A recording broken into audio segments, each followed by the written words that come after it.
Good morning. It is Thursday, August 28th. I'm Whitney Turner. Thanks for joining us for Catch Up Quick, WVLT's daily fastcast, airing 10:30 in the morning, Mondays through Fridays. On this Thursday morning, we're enjoying that beautiful blue sky. Getting to check that first look forecast with meteorologist Kyle Granger. And it's in your neighborhood and no doubt in parts of Kentucky as well. This is southeastern Kentucky, Whitley County. As you head up Interstate 75 from the Kentucky transportation cameras, look at that blue sky, the mountains off in the distance. You're seeing that here at home as well. We're looking at 65 right now at Knoxville to Sevierville, 63 in Williamsburg, 56 Middlesboro. Good morning to Harriman at 66. The radar and cloud track shows a few of those passing clouds, but have since faded on away. We're at 80 degrees for the 4 o'clock time frame. Partly sunny skies. Those clouds will build in, but it just makes for a beautiful sunset tonight at 8:08, 7 o'clock, 76 degrees. And we are going to be looking at rain chances that increase for us coming up in the next couple of days. But you see here, Friday and Saturday, virtually none. We bump it up just slightly for Sunday and Monday.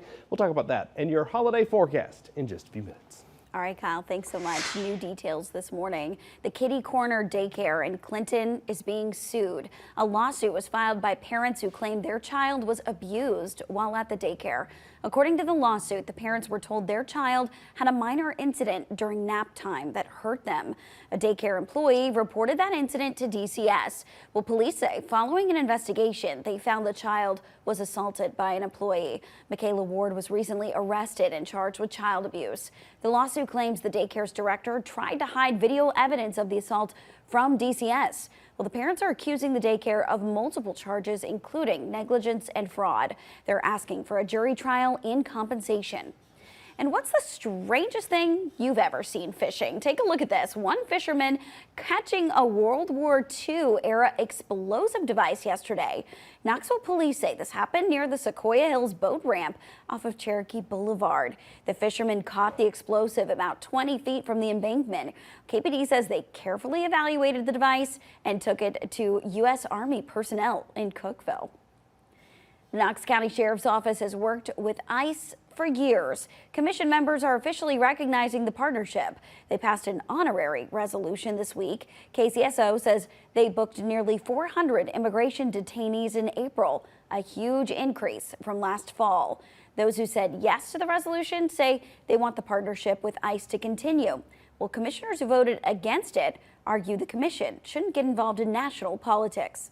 This is not a resolution in support of deputies. This is a resolution that is meant to divide us and not bring us together. I hope that the Sheriff's Department continues to be involved in this program. And in fact, I hope this program gets expanded. Our investigation found ICE pays Knox County a fee every day they house an inmate. However, the fee does not cover the full cost. From last October through April, the county paid more than $150,000 to house ICE inmates.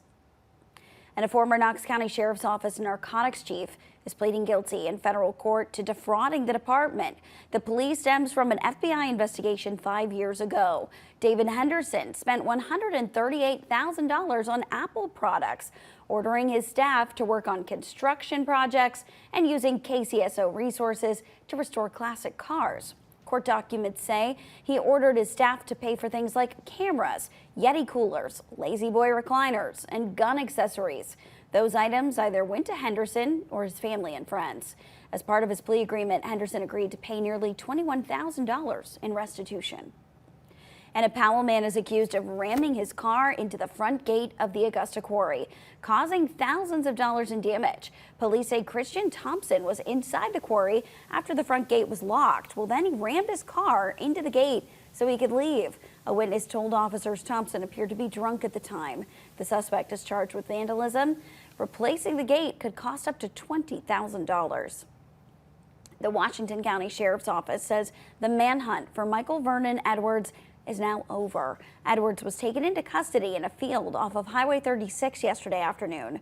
WCSO previously looking for Edwards after he fled from deputies when they found a crystal-like substance in his pocket. Deputies were able to catch him, but he ran once again in a stolen police car. He crashed that police car and ran away on foot. And in an update yesterday, the sheriff's office said he's now in custody. Your First Alert forecast with meteorologist Kyle Granger. It's 10:35 on this Thursday morning, rolling right on through into the afternoon with just that mix of sun and clouds, and we'll warm up nicely into the low 80s by the time all is said and done this afternoon. My friends, if you want to take a hike in the Smokies, maybe up to Mount LeConte, Newfound Gap, something like that, should be a beautiful day. Lower humidity levels all across the board. You see some of those clouds from that camera at the Look Rock camera. And yes, it's moved over into western North Carolina. Should be a nice afternoon for us. Your First Alert forecast for the rest of this day shows us that most of you will see that mix of clouds and sunshine. 80 in Knoxville, 78 Pigeon Forge, 79 Morristown. How about 81 for Loudon over to Sweetwater, Madisonville, 80 for Kingston, 76 in Crossville, 78 into Jamestown, 78 Wartburg. How about 79 Williamsburg to Barberville and off to the east, Dandridge to Morristown, 80 to 79. Here's the view for overnight tonight, 56, partly cloudy, nice calm winds once again. 7:06 is that sunrise. And those of you planning to head to Atlanta, go ahead and pack the rain jacket, the rain gear. You will need it from start to finish. We've changed some of the numbers here, pulling it down from a 60 to a 40% for those post-game activities. But nonetheless, we're in the 70s, both start and finish, and rain chances in and around the entire metro area of Atlanta where the stadium is. I think they'll close it off so we don't have to deal with it during the game. But of course, to and from will be a wet one, noon in Atlanta on Saturday. Saturday back here at home, just isolated rain chances. We're at 85 for your Sunday. Great day for those hikes, those boating adventures, maybe headed out to the area pool. Of course, it's the last weekend for pool and water parks for so many of us. Rolling right on into early next week, early September as well. Looking at sunshine and temperatures close to 80. All right, Kyle, thanks so much. Survivors of domestic violence may not know where to go to get help. Well, a new resource is helping them break that barrier. They're called care cabinets. An advocacy group has placed them in rural counties across Tennessee, including Morgan, Cumberland, and Fentress counties. The cabinets hold free supplies that you can just go up and grab, from feminine products to an emergency blanket. Those behind the idea say this resource aims to help survivors who aren't ready yet to reach out. In those situations, a lot of times that's the reason for staying is I don't know where to go. I don't know where to find help. So, to know what's out there, to have those resources, to post it online, this is available now. I feel like that really helps get the word out. You can donate items for the cabinets. So we've got more information to help out inside your WVLT News app. Heads up if you're traveling for Labor Day. TDOT halting all lane closures for the holiday weekend. Crews will stop working on lane closures along the interstates and state routes tomorrow at noon. Work will pick back up Tuesday morning at 6 o'clock. But we want to remind you, this is only for those short-term projects they're working on. Long-term construction work zones will stay in place during the holiday weekend, so please drive carefully. And it's become a staple of Labor Day weekend in Knoxville, the big Kahuna Wing Fest. It's back. The festival back this weekend to bring people together for wings to help local charities. Teams from around the region are competing to win best wings, but the real goal of the festival is to raise money for local charities. This year, proceeds will be going to the Thompson Cancer Survival Center and the Education Resource Center. Last year, they were able to raise more than $630,000. It all starts this Sunday, 3 o'clock in World's Fair Park. Tickets can be bought online. Meanwhile, some big news for an East Tennessee country singer you've definitely heard. Emily Ann Roberts has signed a deal with Record Sony Music in Nashville. She's going to mark the occasion with a new album called Jack and Jill Daniels. Comes out next Friday. This is video from when she shot a music video right here in East Tennessee for one of her songs. And as the Vols get ready to hit the road, we've got an inside look for you. From players to coaches to the band, how do they get to the field? Premier Transportation, the official bus of the Vols, takes the team from campus to games, campus to airport, airport to hotels, hotels to away games, even Mercedes-Benz this weekend, of course. But so much goes into setting this up. Now, having the honor of driving all the Vols is a huge responsibility. Not only is it going to take 22 buses and 28 drivers to get the Vols to Atlanta, but they have been planning and prepping for months. The safety precautions, a huge aspect of their preparations. For example, these buses have required checks once a year. They perform 6 total, but it's more than that. It's a big responsibility. We definitely don't take it lightly. When we hire you from the first time that you walk through the doors, we're not hauling product, we're hauling people. We have a pretty high-tech driver ELD system, and that's going to record their driving hours, their on-duty hours.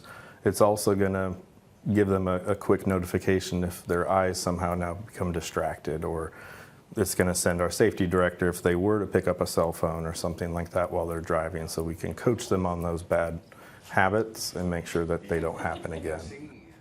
Thomas says they've got tons of safety measures in place to make sure these guys can get to their destination.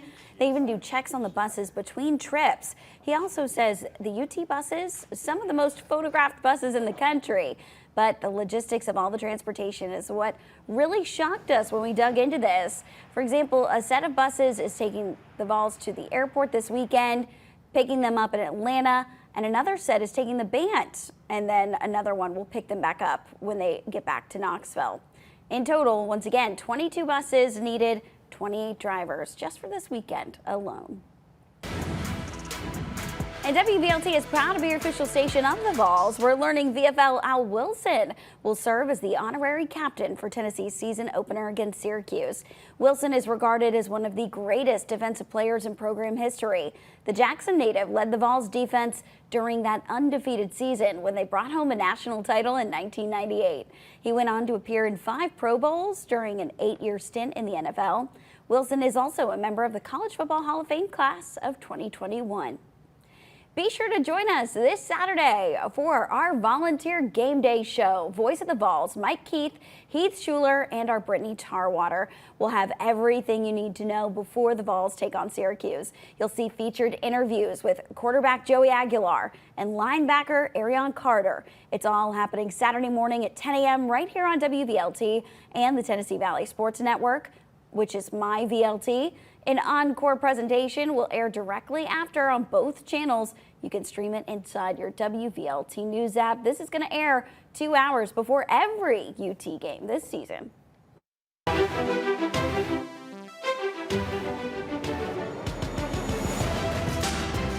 We the People, celebrating 250 years of America. Sponsored by Garza Law Firm. And our year-long celebration of America's 250th anniversary includes interesting facts about Tennessee and the country. Today, we're talking about the song you hear at every UT sports game and event, Rocky Top. On this date in 1967, the beloved song Rocky Top was written. Felice and Boudleaux Bryant wrote the song in just 15 minutes, right in room 388 of the historic Gatlinburg Inn. Rocky Top gained mass popularity after the Pride of the Southland Marching Band played it at a football game in 1972. USA Today has named it the #1 college fight song of all time. Hard to argue with that.